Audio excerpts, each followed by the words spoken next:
السلام عليكم ورحمة الله. الحمد لله والصلاة والسلام على رسول الله وآله ومن والاه وبعد.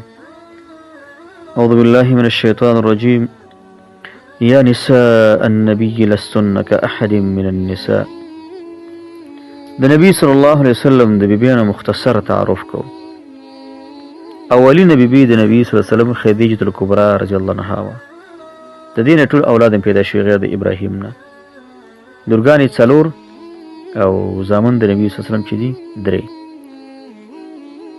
لورګانې غټې شوي دي، واده شوي دي او ماشومان چې دي نارینه اولاد ټول ماشومتوب کې وفات شوي.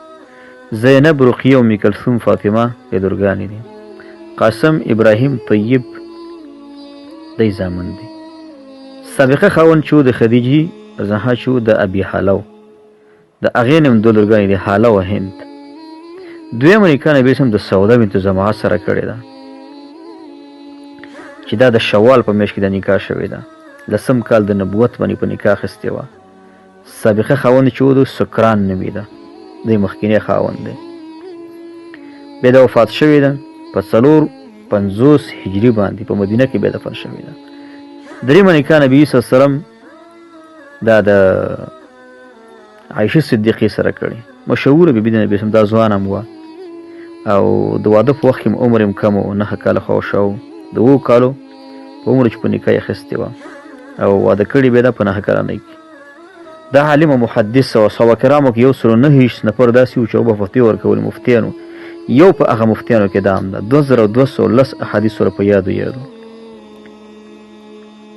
کله چې نبي صلی الله علیه وسلم وفات شو د ده عمر په دې وخت کې 18 کاله او 50 یا 58 هجري باندې دا وفات شوې ده. بقیع کې بیا دفن شوي. ابو هريره صحابي باندې جنازې لمونځ کړی دی. بله نکاح د نبي صلی الله علیه وسلم د حفصې سره شوې. حفصه رضی الله عنها دا د عمر رضی الله عنه لور ده. د ده مخکینی خاوند شو خنیس ابن حذافه السهمي رضی الله عنه. نبی صلی الله علیه وسلم د سره نکاح د بدر او د احد ترمنځ کړي. په 3 کال د هجرت په سره نکاح کړې ده. دا بیا د 80 کالو په عمر وفات شوې ده. په 15 هجري باندې بقیع کې دفن شوې ده. 5مه نکاح د نبی صلی الله علیه وسلم د زینب بنت خزیمه سره شوې. دته به ام المساکین ویل کېده، د ډېرې صدقې ورکولې. دا د عبدالله بن جحش ښځه وه. هغه په احد کې شهید شو. د حمزه سره په یو قبر کې بیا دفن شو. قصې ډېرې اوږدې دي چې بیا 46 هجري سنه باندې د دې قبر باندې اوبه راغلې وې د معاویې خلافت و. او چې کله د دوی د بدنونه یې راجګ کړل، دې ځینې د جسد انتقال کوم دوی نه روانه وي. الرجال حول الرسول خبره نقل کړې ده. 3 میاشتې د نبي صلی الله علیه وسلم سره تېرې کړلې. د هغه نه وروسته د وفات شوې ده په بقیع کې دفن کړې ده. ام سلمه رضی الله عنها د ده سره د نبي صلی الله علیه وسلم نکاح شوې ده. د ده سابقه خاوند شو ابو سلمه بن عبدالاسد و. هغه چې کله وفات شو د هغې نه وروسته نبي صلی الله علیه وسلم بیا سره نکاح کړې د شوال په میاشت کې او دا بیا په 950 یا 2 هجري باندې وفات شوی د 4 کالو په عمر باندې. بله نکاح نبي صلی الله علیه وسلم د زینب بنت جحش سره کړې ده. د دې دا قصه سورت احزاب کې نقل شوې ده. د جدایي قصې د زید بن حارثه رضی الله عنه. نبي صلی الله علیه وسلم په 5 هجري باندې په نکاح واخیستله او د ده صدقې هم ډېرې مشهورې وې. په 20 هجري باندې دا وفات شوې ده د 53 کالو په عمر باندې. جویریه بنت الحارث دا د بني المصطلق مشر لور وه او دا بندیانو کې راغلې وه. ثابت ابن قیس ابن شماس ته نبي صلی الله علیه وسلم دا ورکړله. پس هغه ورنه د مکاتبت مطالبه وکړه، ما دومره روپۍ راکړه ته ازاد یې. نبي علیه السلام ورته روپۍ ورکړې. نبي علیه السلام بعض کتابونو کې راځي سیده کې دی ازاده که بیا په نکاح باندې واخیستله. نو بیا صحابه کرامو د همدې قبیلې غلامان و 100 غلامان صحابه کرامو آزاد کړل. دا بیا 56 یا 55 باندې وفات شوې ده، 15 کالو په عمر باندې. ام حبیبه دا د ابو سفیان لور ده. ابو سفیان په نوم دوه نفر دي.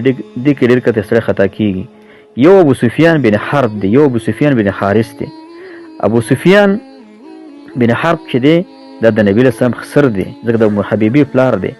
یو ابو سفیان ابن حارث دی، هغه د نبي اسلام رضاعي ورور دی. جدا کسې دا جدا کسې د دواړو ابو سفیان دی. خو یو حارث دی، حارث زوی دی، بل د حرب زوی دی. د ده سابقه خاوند چې دا عبیدالله بن جحش شو.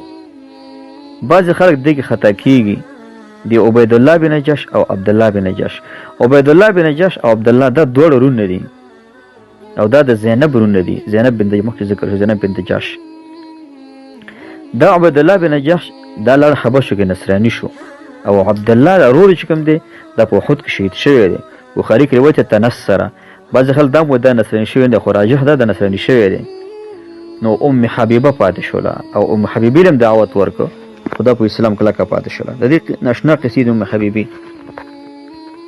خو چون زمونږ استاسې مختصر تعارف کوو. عمرو ابن امیه الدمري، عمرو الدمري په نوم یو کس و. دته نبي صلی خط ورکړ چې د حبشو بادشاه دا خط ویسه او چې ام حبیبې ته زما د خوانې یو خطبه ورولېږه جرګه د نکاح. بیا د شرحبیل ابن حسنه له سره د حبشو نه مدینې ته راغله، نبي سره واده وکړ. د هغه نه وروسته بیا د په 240 یا 440 هجري کې وفات شوی د 80 کالو په عمر باندې. صفیه بنت حیی بن اخطب. اخطب په عربی کې دا مار ته وایي او حیی چې دی حیی دم تصغیر د حیتون دی دا مار ته وایي.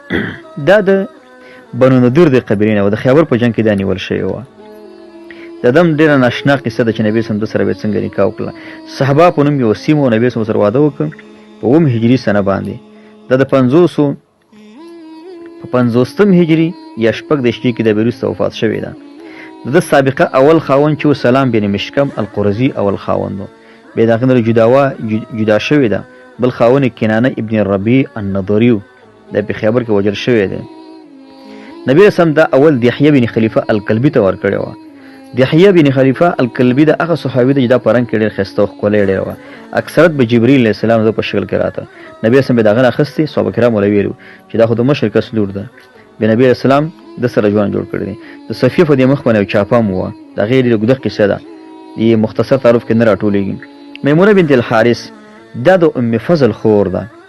ام فضل دا د عباس ښځه ده، یعنی نبی علیه السلام او عباس سره باجګان هم دي او نبی اسلام او عباس د په عمر کې سره ډېر نږدې. عباس تقریبا 2.5 کاله خوښه د نبی اسلام نه مشر دی تر دی او دا په ونه باندې ډېر زیات لوړ. عباس هم چې کله چا پوښتنه وکړه چې ته مشر که نبی اسلام مشر دی، دی به یو ادبي کلمه استعمالوله. دی به ویل چې هو اکبر مني وانا اسن منه، هغه زما نه غټ دی خو عمر زما زیات دی. یو ادبي کلمه به ویل زما نه غټ ځکه نبی دی کنه، او که اسې په عمر شنو عمر زما زیات دی. دا میمونه د لبابه بنت الحارث خور ده. دا په 9 هجرت په نبی اسلام د په نکاح باندې خسي ده او بیا په صرف علاقه کې د وفات شوی ده. بیا د تقریبا دی وخت کې د دوه عمر یو شپېته هجري یا 3 هجري کې وفات شوی ده او په کوم ځای کې چې وفات شوی ده په د صرف علاقه په اندیز کې دفن شوی ده. نبی اسلام په بیبیانو کې دوه وینځي هم پکې شته، ماریا قبطیه او ریحانه بنت زید النضریه القرزیه. دا دوه پکې چې دي دا نبی اسلام په بیبیانو کې دا وینځي دي. ماریا قبطیه دا خو د مصر بادشاه مقوقس نبی اسلام ته هدیه کړی ده. ابراهیم د نه پیدا شوی دی. ابراهیم د نبی صلی الله علیه وسلم په نارینه اولاد کړي. او ریحانه چې ده دا د بنو قریظه په بندیانو کې وه چې نبی صلی الله علیه وسلم د ځان دپاره انتخاب کړې وه. بیا نبي اسلام دا آزاده کړله او بیا نکاح ورسره وکړله.